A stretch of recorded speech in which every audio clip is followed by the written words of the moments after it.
Dans ce petit manuel, je vous présente 6 manières d'entrer en relation avec des passants, 6 façons différentes et parfois complémentaires de provoquer des échanges entre inconnus, des plus simples aux plus élaborés.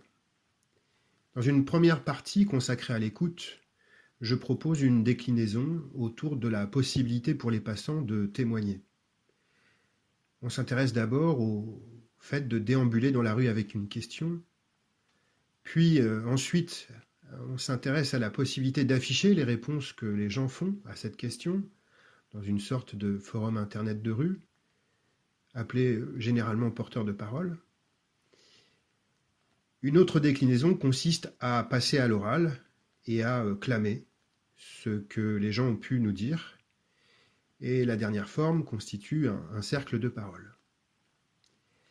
Dans une seconde partie, consacrée principalement au fait de partager ses convictions, je propose d'explorer des sortes d'expositions de rue, des jeux, des spectacles et des happenings.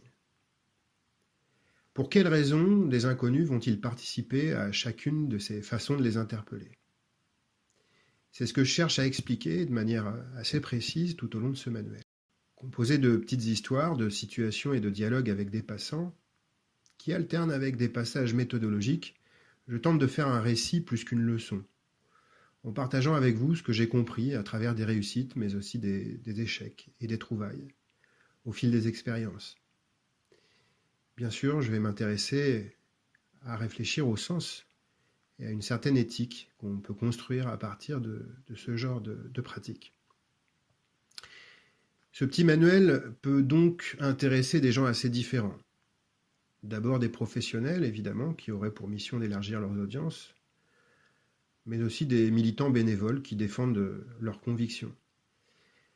C'est également un livre pour ceux parmi vous qui, en simples citoyens, sont intéressés par des sensations fortes, un goût certain pour la rencontre, des expériences interculturelles, mais à 200 mètres de chez soi. Ce livre est donc assez accessible sur le fond, mais également sur un plan matériel, puisqu'il est disponible gratuitement en PDF sur le site des éditions du commun.